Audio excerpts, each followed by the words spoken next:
everybody. Today we are joined by Michele Rosso. Michele is the Chief Financial Officer at Mediclinic Middle East.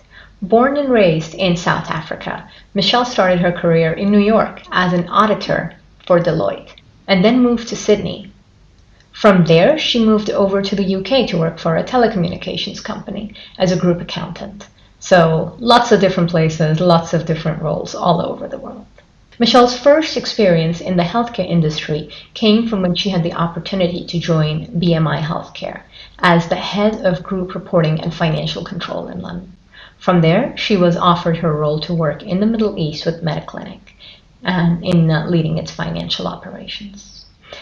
Michele's background is that she graduated from the University of Pietermaritzburg in South Africa with a Bachelor of Commerce degree.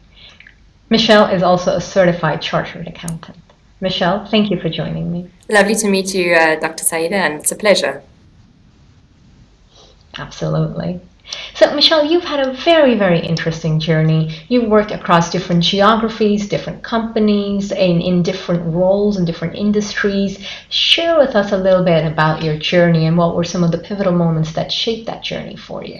No, absolutely. So I started my career working in Big Four with Deloitte, and that took me on my journey to leave South Africa and get some international exposure. And that journey led me to New York City and later on into Australia. And I would say that one of the pivotal moments was actually working in Australia, and it was just as the financial crisis hit, and I was working, doing a mortgage-backed securitization deal with Citibank, and it was a moment where I realized I didn't want to remain in practice, and I needed to go onto the commercial side, and that led me into heading off to London and starting my career in telecommunications, and then from there into healthcare, and here we are today. Fantastic. Very nice, a very balanced journey, if you will. Mediclinic, where you are currently the CFO, was established in 2006 in the UAE and currently has 7 hospitals and 21 clinics in the region.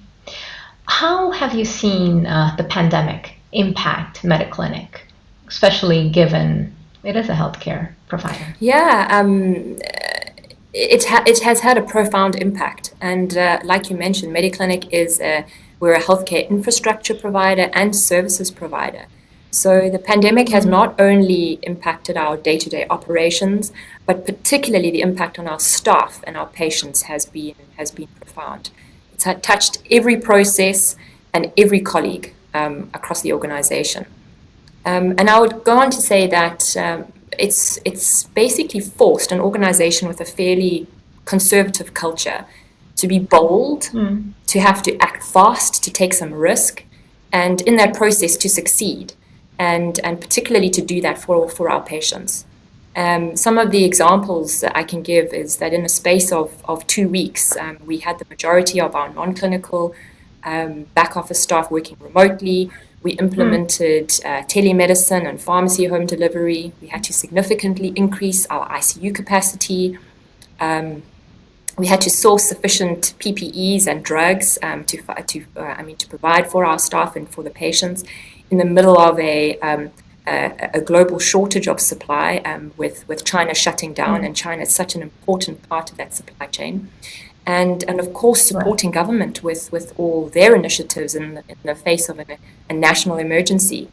And I would say that we learned a lot, and the team spirit in that process was very strong in the face of that level of adversity, I should say.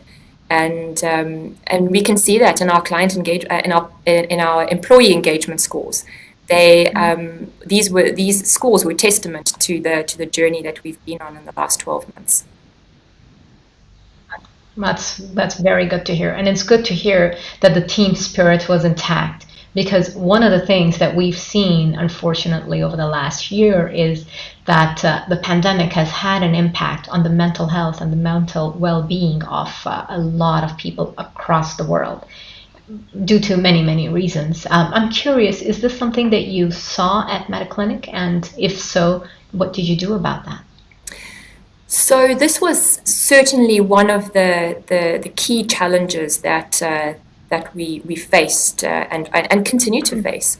Where obviously the UAE is in its second wave, and it's been very, very challenging for our frontline staff. And I would say that one of the big factors driving this was fear.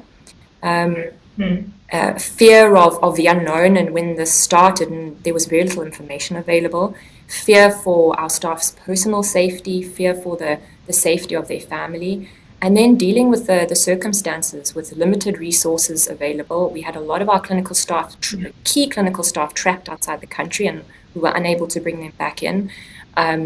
Staff were working very, very long hours under extreme circumstances and continue to do so today. And there's a burnout is a big factor. And we identified early on that the mental well-being of our staff is key. If we are going to survive this pandemic, we have to and continue to provide support and care to our patients.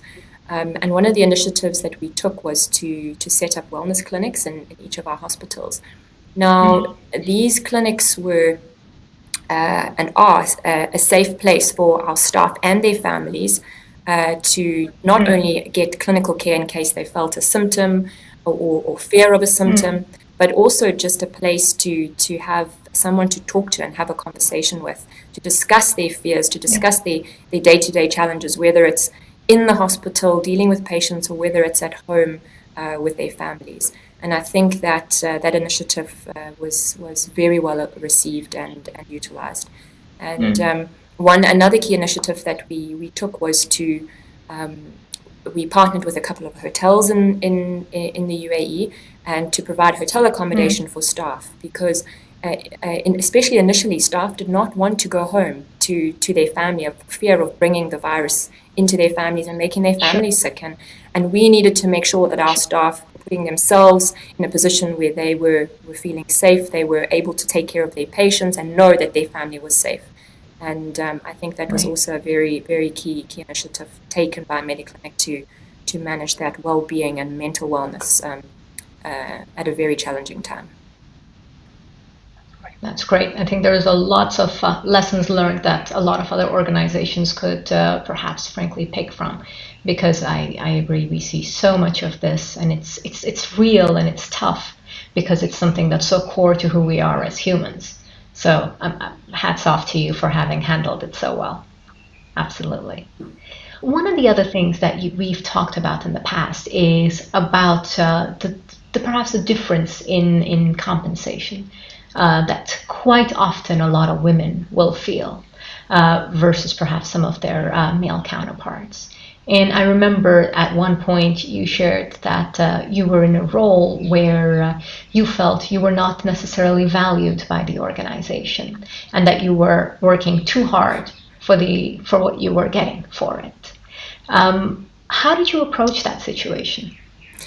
I think let me start off by saying that I think confidence is one of the qualities that women tend to lack when compared to men. And I am stereotyping a little bit, but this plays a big role in women in the workplace and I guess seeing women at senior levels.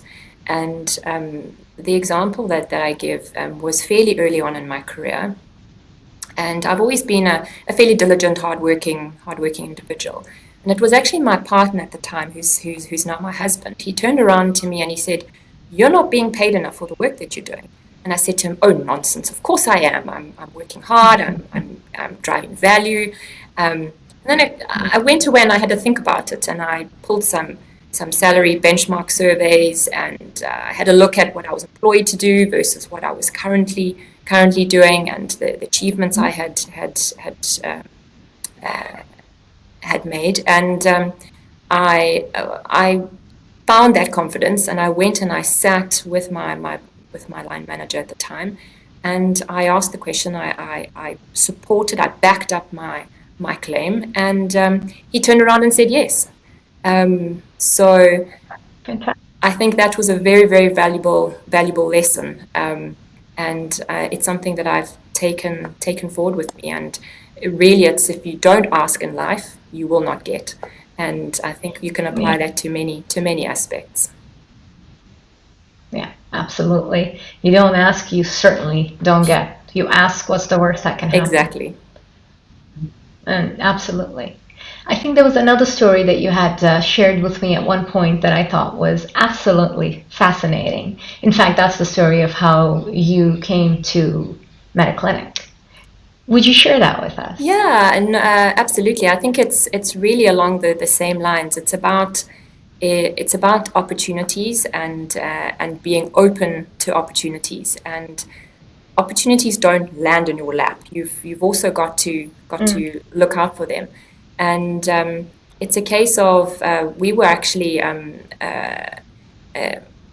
I had made contact with it was technically at the time, my husband and I were looking for a change. We'd been in London for a while, and we had identified the Middle East as a potential place for us to come and gain further career expansion and progression. And I had reached out to the current CEO of Mediclinic, to David, and just said to him, look, I'll be passing through Dubai. Are you available for a coffee or for a meetup?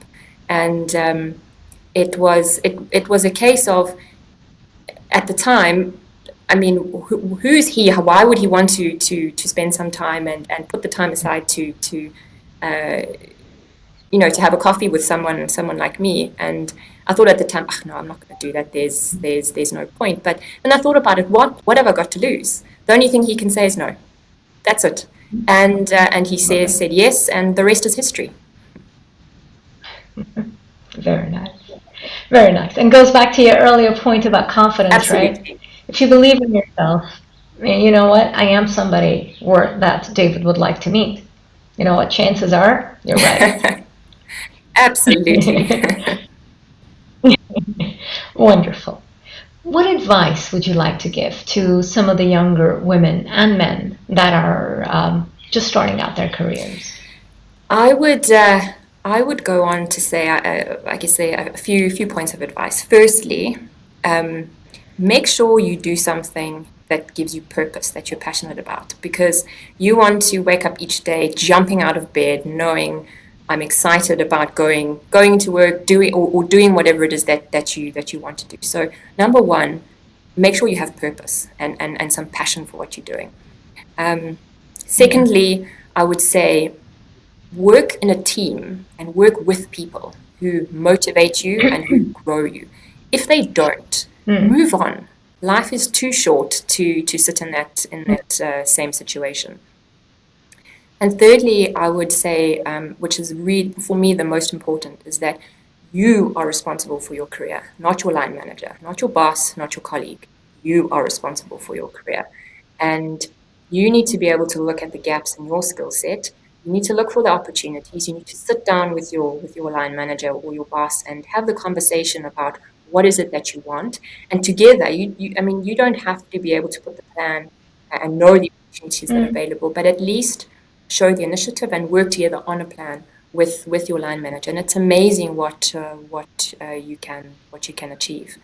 And lastly, I would go on again, circling back to that point around opportunities and being bold, because these, like I said, they don't land in your lap. You've got to seek them out, and you've got to be open to them, and you've got to be willing to try and be willing to fail and be willing to have people say no, because out of that failure or the no's, that failure is essentially a seed for growth and success. And you never know, you may in fact have someone say yes, or you may actually succeed in the process. It's just about finding that confidence and knowing your value. Yeah, absolutely right. Very, very wise words for, I hope, everybody who's out there listening. Thank you very much. Really appreciate you taking the time to join us today, Michele. It's an absolute pleasure, and it was lovely to chat. Thanks, Saeeda.